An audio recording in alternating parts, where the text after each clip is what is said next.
వైఎస్ఆర్సీపీ ఓట్లు ఏమైనా చీల్చగలమనేది అది కూడా ఆలోచిస్తున్నాడు.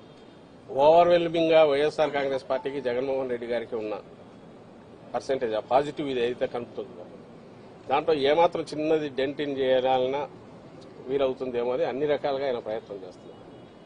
ఇందులో పాజిటివ్ అజెండా కానీ రాష్ట్రానికి ఇది చేయగలను కానీ లేకపోతే రాష్ట్రానికి 14-19 మధ్య ఇది చేశానని చెప్పుకోగలిగిన ఇది కూడా ఏది లేకపోవడం ఆయన దౌర్భాగ్యం. అలాంటి ఎత్తిపోయిన కేసుకు సబ్సిడరీ కింద పోవడం ఈయన బలహీనత, ఈయన దారిద్ర్యం ఇది కనపడుతుంది దాంట్లో. వైసీపీ సిద్ధం అంటుంది, యుద్ధం చేస్తామని పీకే అన్నారు. మీరు రెడీగా ఉన్నారు? దేని మీద చేస్తారు? 24 మందిని పెట్టి ఆయన పెట్టుకుని 24 మంది కూడా ఎవరు అభ్యర్థులు తెలియకుండా అది కూడా ఆయన ఇంటికి వెళ్ళి చంద్రబాబు ఇంటికి వెళ్ళి ఆయన అనౌన్స్ చేసి ఈయన ఎవరి మీద యుద్ధం చేస్తాడు? గాల్లో తిప్పుకోవాల్సిందే తిప్పడం తప్ప. మేమైతే చెప్తున్నాం, ఎంతమంది వచ్చినా మేమైతే సిద్ధం అంటున్నాం. దేనికి? ఎన్నికలకు రెడీ. నువ్వు ఆయన యుద్ధం అనడానికి నువ్వు 115 కాన్స్టిట్యూన్సీలు నీ మనుషులు ఎవరన్నా ఉన్నారా? లేక 24 కైనా నువ్వేమన్నా అనౌన్స్ చేయగలిగావా? చిలక పలుకులు పలికితే సరిపోతుందా? ఆయన అనుకున్నవి, చంద్రబాబు అనుకున్నవి నేను చిలక పలుకులు పలుకుతున్నాను తప్ప అంతకుమించి తనకు సొంతం ఏమన్నా ఇది ఉంటాయి కదా. ఆ చిలక పలుకుల ద్వారానే ఇన్నాళ్ళు వాళ్ళు మీడియాలో రాసుకోవడం ద్వారా ఒక నెరేటివ్ ఏదో బిల్డ్ చేసే ప్రయత్నం చేశారు. రాష్ట్రంలో ఏదో ఘోరాలు జరిగిపోతున్నాయి. అయితే ఎందుకు నిలబడవంటే నేను ఇంతకుముందు అన్నట్టు 87-90% మంది బెనిఫిట్ అయ్యారు ఇక్కడ రాష్ట్రంలో. ఏదో ఒక రకంగా కన్సిస్టెంట్గా అవుతున్నారు. వెల్ఫేర్ కావచ్చు, డెవలప్మెంట్ కావచ్చు కళ్ళ ముందు కనపడుతుంది. అది కంటిన్యూ కావాలని అందరూ ఓవర్వెల్మింగ్ కోరుకుంటున్నారు. కాబట్టి వీళ్ళ ఏ ఎత్తుగడలు వేసినా అవి అయితే నిలబడవు.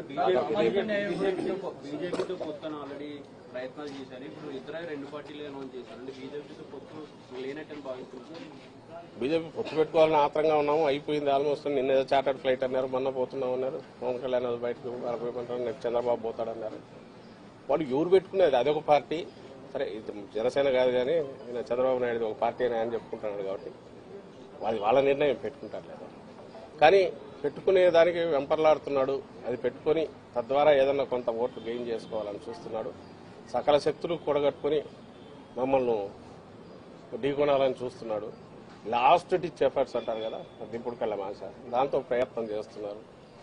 అనే దాంట్లో భాగంగా ఆయన పోయి అమిత్ షాను కలవడము, బీజేపీ వాళ్ళతో లోపాయికారిగా ఈయన ఏజెంట్లు ఉన్నారు కదా అక్కడ టీడీపీలోంచి బీజేపీలో ఉన్న 4-5 నాయకులు, వాళ్ళ ప్రయత్నాలు ఇవన్నీ మీ మీడియాలో మీరే రాస్తున్నారు, బయటకు వస్తున్నాయి. అంటే ప్రయత్నాలు అయితే చేసుకుంటున్నాడు. అభ్యర్థులుగా పెట్టి రాష్ట్రం మీద కుదురుతుందని చంద్రబాబు. ఏది వైసీపీ రౌడీలను అభ్యర్థులుగా పెట్టి రాష్ట్రం మీద కుదురుతుందని చంద్రబాబు. ఆయన ఏదన్నా అనుకోవచ్చు, ఎవరు అనేది ప్రజలకు తెలుసు. ఆయన కేవలం పడికట్టు మాటలు 4 పెట్టుకునేందుకు మాత్రం ఎవరు ఇది అవుతుంది. ఈరోజు ఇది అంటున్నాడు, రేపు ఇంకొకటి అంటాడు. అసలు రాష్ట్రం నాశనం అయిపోతుంది అంటాడు, ఇంకో శ్రీలంక అయిపోతుంది అంటాడు. ఈయనేమో మరి ఆయన అనౌన్స్ చేసేవేమో మన ఎప్పుడో లెక్కేస్తే 30,000-40,000 కోట్లు అవుతుంది ఒక స్కీమే ఆయన చెప్పినట్టు ఇస్తే. కానీ ఎప్పుడు ఇవ్వడు తెలుసు, అందులో 0.5% ఏమైనా ఇస్తే ఇస్తాడు. గతంలో హిస్టరీ మనం చూస్తే అలాంటిదే ఉంది ఆయన హిస్టరీ అంతా.